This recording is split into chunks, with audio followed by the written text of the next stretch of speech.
یہ قرآن ایک بابرکت کتاب ہے جسے ہم نے آپ صلی اللہ علیہ وسلم پر نازل کیا تاکہ لوگ اس پہ غور اور فکر کریں اور تاکہ اہل فہم اس سے نصیحت حاصل کریں۔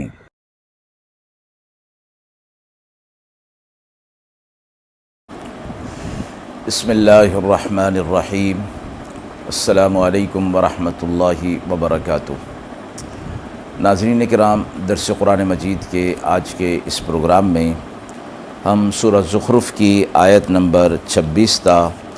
آیت نمبر 32 کے حوالے سے موصول ہونے والے سوالات کی روشنی میں تفسیر پیش کریں گے۔ جو سوالات موصول ہوئے ہیں آیت نمبر 26 تا 28 کے حوالے سے، حضرت ابراہیم علیہ السلام کا اپنی قوم سے خطاب اور ان کے توحید کے پیغام کو کس طرح پیش کیا گیا اور اس سے ہمیں کیا سبق ملتا ہے۔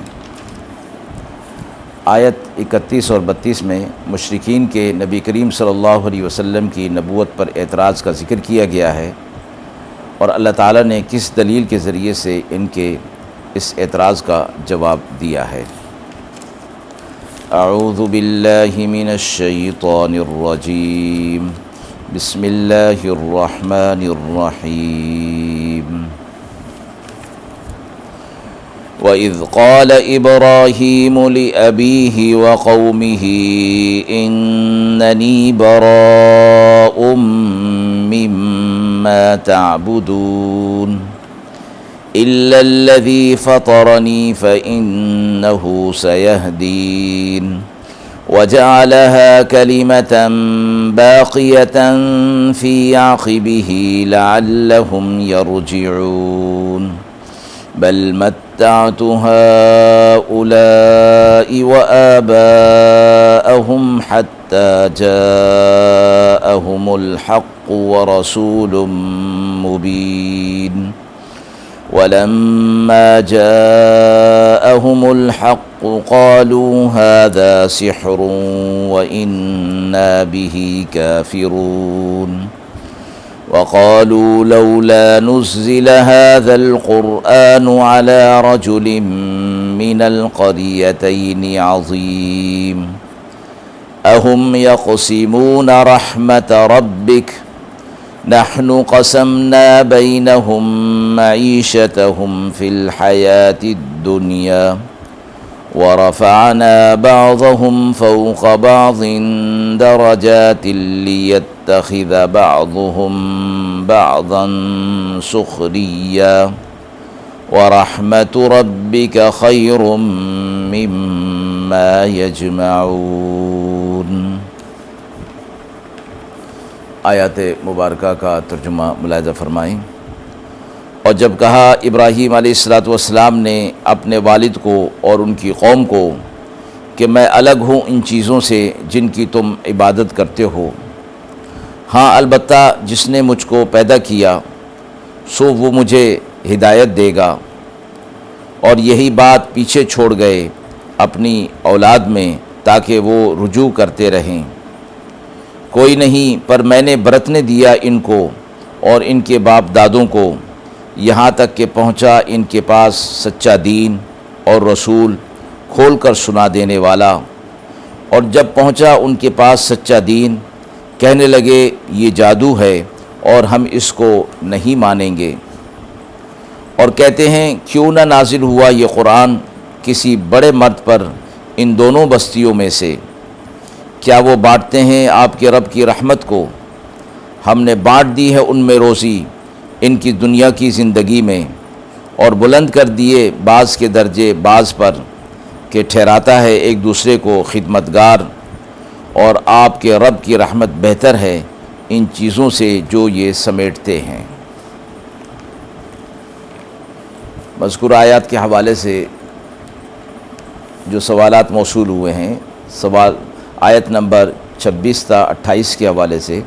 ابراہیم علیہ السلام کا اپنی قوم سے خطاب اور ان کے توحید کے پیغام کو کس طرح پیش کیا گیا اور اس میں ہمارے لیے کیا سبق ہے۔ مذکورہ آیات میں یہ بیان ہے کہ ابراہیم علیہ السلام نے اپنے والد کو اور قوم کو خطاب کیا جو کہ شرک کے اندر مبتلا تھے، اور کہا کہ میں ان چیزوں سے بیزار ہوں جن کی آپ عبادت کرتے ہیں، اللہ کو چھوڑ کر انہیں شریک ٹھہراتے ہیں۔ ابراہیم علیہ السلام نہ صرف توحید کے قائل تھے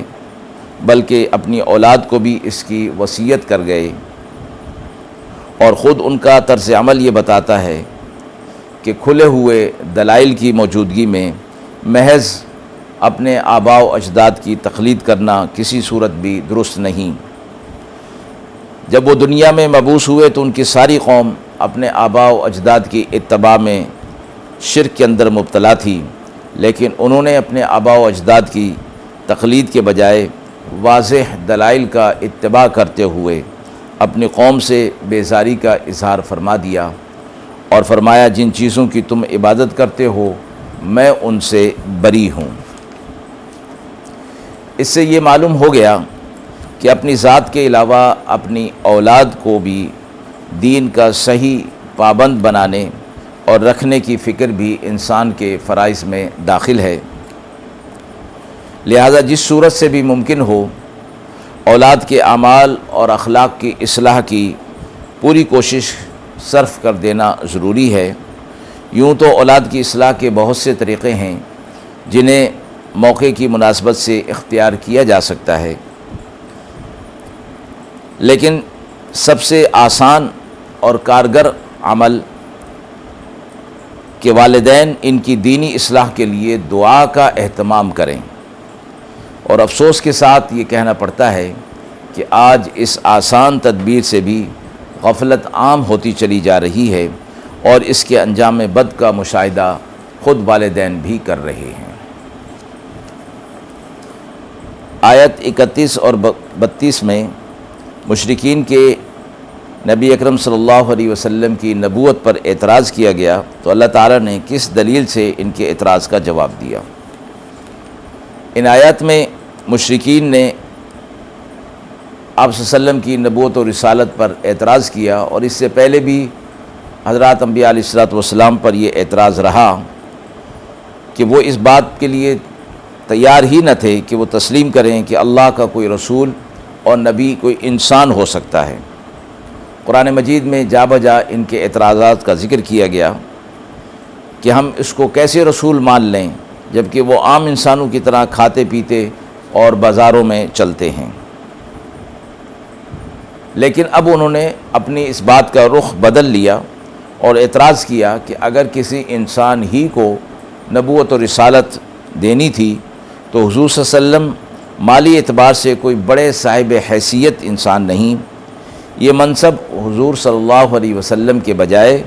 مکہ اور طائف کے کسی بڑے دولت مند اور صاحب جاہ اور منصب انسان کو کیوں نہیں دیا گیا۔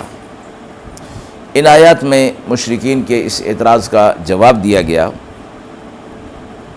اور یہ فرمایا گیا کہ نبوت و رسالت کے معاملے میں دخل دینے کا انہیں کوئی حق ہی حاصل نہیں ہے۔ اللہ تعالیٰ نبوت کا منصب کس کو تفویض فرما رہے ہیں اور کس کو نہیں دے رہے، نبوت کی تقسیم کا معاملہ ان کے ہاتھ میں نہیں کہ کسی کو نبی بنانے سے پہلے ان سے کوئی رائے لی جائے،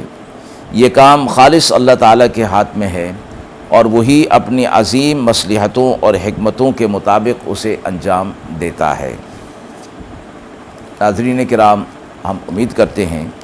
کہ موصول شدہ سوالات کی روشنی میں جو تفسیر پیش کی گئی وہ آپ کے لیے قابل اطمینان ہوگی۔ اگر آپ کے بھی اس حوالے سے کوئی سوالات ہیں تو کمنٹ باکس میں ضرور دیجیے، انشاءاللہ ان کے جوابات دینے کی پوری کوشش کی جائے گی۔ وآخر دعوانا ان الحمد للہ رب العالمین۔